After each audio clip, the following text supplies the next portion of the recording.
आप देख रहे हैं दुनिया भर की खबरें। आज है 16 दिसंबर 2025 और ये रही आज की सुर्खियां। यहूदियों पर हमले के बाद ऑस्ट्रेलिया में नफरत का माहौल हुआ तेज। मुस्लिम कब्रिस्तान पर हुआ हमला, सुअर के कटे सिर फेंके। बॉन्डी बीच हमलावर साजिद अकरम और उसके बेटे के साथ भारत के हैदराबाद से जुड़े फिलीपींस जाने की हो रही जांच। नेतन्याहू अल-अक्सा मस्जिद कंपाउंड में घुसा, फिर से भड़क गया गुस्सा। गजा से बाहर जा रहे फिलिस्तीनी, इसराइल दे रहा इजाजत की चाबी। यूनाइटेड नेशंस जनरल असेंबली में फिलिस्तीन की बड़ी जीत, सेल्फ डिटर्मिनेशन के हक में 164 देशों ने दिया वोट। ईरान ने रूस के साथ न्यूक्लियर पार्टनरशिप को आगे बढ़ाया, नए पावर प्लांट और रिएक्टर प्रोजेक्ट्स की डील। सूडान के कोर्दोफान में ड्रोन हमले में 100 से ज्यादा लोगों की मौतें, यूनाइटेड नेशंस ने जताई फिक्र। और ईरान का बंदर अब्बास शहर तेज बारिश और सैलाब से डूबा, रोजमर्रा की जिंदगी पर पड़ा बुरा असर। इन हेडलाइंस के अलावा भी कई अहम खबरें। चलिए करते हैं शुरुआत। आजाद बोल इंडिया में आपका खैर मकदम है। मैं हूं आदिल खान आजाद और ये है स्पेशल प्राइम टाइम शो दुनिया भर की खबरें। तफसील से खबरों का ये सिलसिला यहां से करते हैं इसका आगाज और आपको बताते हैं सबसे पहले ऑस्ट्रेलिया की 2-3 छोटी छोटी खबरें और उसके बाद हम गजा, ईरान और बाकी ममालिक की खबरों पर आएंगे। You are an Australian hero, ये लफ्ज़ हैं ऑस्ट्रेलियन पीएम के। ऑस्ट्रेलिया के प्राइम मिनिस्टर एंथनी अल्बनीज ने 2 दिन पहले बॉन्डी बीच के हमलावर को निहत्था करने वाले मुस्लिम शख्स अहमद अल अहमद की खुलकर तारीफ की है। पीएम अल्बनीज ने साफ कहा कि ऑस्ट्रेलिया दहशत के आगे झुकने वाला नहीं है और ना ही नफरत के आगे और उसके नाम पर बंटने वाला है। ये बयान उस वक्त आया है जब बॉन्डी बीच हमला मुल्क के हालिया इतिहास के सबसे खौफनाक वाकयात में गिना जा रहा है, जिसमें 15 लोगों की जान चली गई। मंगल को एंथनी अल्बनीज साउथ सिडनी के सेंट जॉर्ज हॉस्पिटल पहुंचे, जहां उन्होंने अहमद अल अहमद से मुलाकात की, जो कि एक सीरियन ऑस्ट्रेलियन है। ये वही मुस्लिम शख्स हैं जिसने जान पर खेलकर हमलावर को रोका, उसकी बंदूक छीनी और कई यहूदियों की जिंदगियां बचाईं। इनके हाथ में 2 गोलियां लगी और ये अभी भी अस्पताल में इलाज पा रहे हैं। पीएम ने कहा कि अहमद का जज्बा और हिम्मत पूरे ऑस्ट्रेलिया के लिए एक मिसाल है। ऐसे लोग ऑस्ट्रेलिया की असल पहचान है। ऑस्ट्रेलिया में बॉन्डी बीच शूटिंग के बाद हालात और जहरीले हो गए हैं, खासतौर से मुसलमानों के खिलाफ। सिडनी के एक मुस्लिम कब्रिस्तान को नफरत का निशाना बनाया गया, जहां सुअर के कटे हुए सिर और जिस्म के टुकड़े फेंके गए। पुलिस ने मामले की जांच शुरू कर दी है। लोकल मीडिया के मुताबिक साउथ वेस्ट सिडनी में मौजूद मुस्लिम कब्रिस्तान में ये शर्मनाक हरकत की गई। खबर के मुताबिक सामने आए वीडियो में साफ दिख रहा है कि कब्रिस्तान को नुकसान पहुंचाया गया और जानबूझकर मुसलमानों की तौहीन की कोशिश की गई। ये सब उस वक्त हुआ जब बॉन्डी बीच हमले में एक मुस्लिम शख्स अहमद अल अहमद ने अपनी जान पर खेलकर कई लोगों की, बल्कि कई यहूदियों की जान बचाई। इसके बावजूद ऑस्ट्रेलिया में मुसलमानों के खिलाफ नफरत और ज्यादा खुलकर सामने आ रही है। ऐसा लगता है कि वहां भी नफरती लोग बस एक इंतजार में बैठे होते हैं कि किसी मुसलमान का नाम आ जाए और वो अपने काम को अंजाम देने में लग जाए। एक तरफ अहमद अल अहमद को ऑस्ट्रेलियन हीरो कहा जा रहा है, दूसरी तरफ आम मुसलमानों को डराने और जलील करने की कोशिशें तेज हो गई हैं। यही वो सख्त हकीकत है जो इस वाकये के बाद उभर कर सामने आई है। तीसरी खबर यह है, ऑस्ट्रेलिया में हमला करने वालों का भारत के हैदराबाद शहर से रिश्ता जुड़ गया है। ऑस्ट्रेलिया के सबसे खौफनाक मास शूटिंग मामलों में से एक को लेकर अब एक नया और एक चौंकाने वाला खुलासा सामने आया है। बॉन्डी बीच पर हनुका सेलिब्रेशन के दौरान 15 लोगों की जान लेने वाले बाप बेटे साजिद अकरम और उसका बेटा नावीद वारदात से पहले पूरा नवंबर महीना फिलीपींस में मौजूद थे। मनीला की, यानी फिलीपींस की जो कैपिटल है मनीला, उसकी अथॉरिटीज़ ने यह तस्दीक की है कि दोनों 1 नवंबर 2024 को फिलीपींस पहुंचे थे। दस्तावेजों में साजिद अकरम ने खुद को इंडियन नेशनल बताया था। हालांकि इंडिया से वो 24-25 साल पहले गया था और यहाँ उसके कोई ख़ास रिश्ते नहीं हैं, कोई लोग उससे ताल्लुक़ नहीं रखते। ऑस्ट्रेलिया में इतने बड़े खून खराबे के बाद अब ये सवाल और गहरे हो गए हैं कि हमले से पहले ये दोनों फिलीपींस में क्या कर रहे थे, वो वहां किससे मिले और वहां क्या किसी तरह की कोई प्लानिंग भी हुई। बेंजामिन नेतन्याहू ने अब बेनगुइर वाली हरकत कर डाली है। वो अल-अक्सा मस्जिद कंपाउंड में घुसा, जिसकी तस्वीरें सामने आने के बाद गुस्सा भड़क गया है। कब्जे वाले ईस्ट यरूशलेम में अल-अक्सा मस्जिद कंपाउंड एक बार फिर टेंशन का मैदान बन गया। हनुक्का के बहाने नेतन्याहू ने मंगल को अलक्सा एरिया में घुसपैठ की और फलस्तीनी गुस्से की आग फिर से भड़क उठी। यरूशलेम गवर्नरेट ने इस हरकत को नया उकसाने वाला कदम करार दिया है।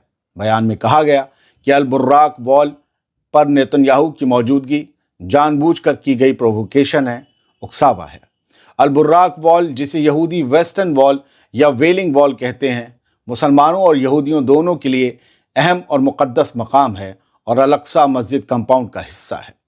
नेतन्याहू के ऑफिस ने इस दौरे की तस्वीरें भी जारी की जो आप देख रहे हैं। इन तस्वीरों में उसके साथ कई इस्राएली ऑफिशियल्स और अमेरिका के एम्बेसडर जो इसराइल में बैठते हैं, माइक हग्बी, वो भी दिखाई दिए। अल-अक्सा पर यह एंट्री ऐसे वक्त हुई है जब रीजन पहले ही आग में झुलस रहा है और हर ऐसी हरकत जमीन पर हालात को और ज्यादा भड़काने का काम कर रही है। गजा से हल्के हल्के लोग बाहर निकल रहे हैं और चाबी इसराइल के हाथ में है। ये एक अलहदा किस्म की खबर है, सुनिएगा जरा। इसराइली एजेंसी कोगैट, उसका दावा है कि उसने गजा से फलस्तीनियों के बाहर जाने की इजाज़त दे दी है। साथ ही इंसानी मदद की सहूलत भी जारी रखने की बात उसकी तरफ से की गई है, लेकिन हकीकत में हर कदम सख्त सिक्योरिटी फिल्टर से गुजर रहा है। कोगैट के मुताबिक 15 दिसंबर को गजा से 200 से ज़्यादा लोग जिनके पास ड्यूअल सिटीजनशिप या वैलिड वीज़ा था, वो कैरेम शालोम क्रॉसिंग के जरिए गजा से बाहर निकल गए। इसके बाद उन्हें इसराइल से होते हुए एलन बी ब्रिज भेजा गया, जहां से वो जॉर्डन और फिर दूसरे मुल्कों की तरफ रवाना हो गए।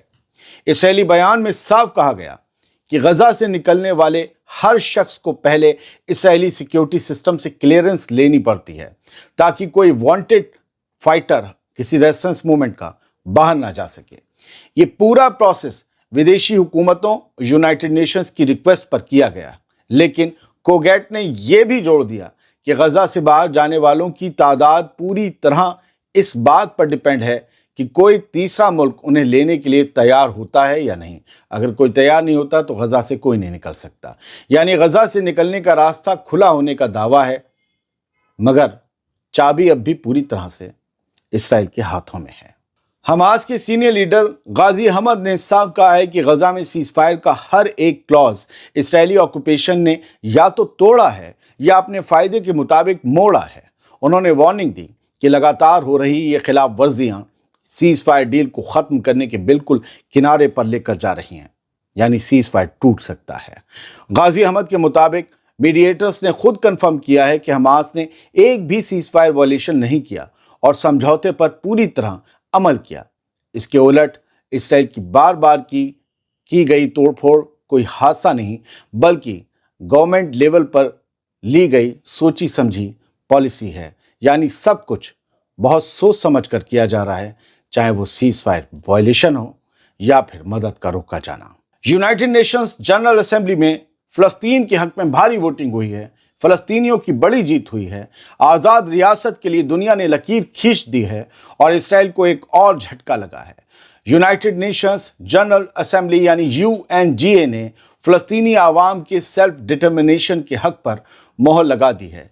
UN में हुई वोटिंग में 164 मुल्कों ने हाँ कहा, वो भी खुलकर और ज़ोरदार तरीके से।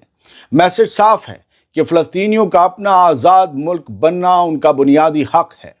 इस प्रपोजल की मुखालफत में सिर्फ 8 देश खड़े हुए, 8 मुल्क, इसमें इसराइल और अमेरिका और उसके चंद साथी थे, बस। बाकी दुनिया फ़लस्तीन के साथ। 9 ममालिक ने एब्सटेन किया, वो वोटिंग में रहे नहीं, लेकिन मेजॉरिटी इतनी भारी थी कि तमाम मुखालफिन का शोर दब गया। ये सिर्फ एक रेजोल्यूशन नहीं है, ये ग्लोबल पोजीशन है।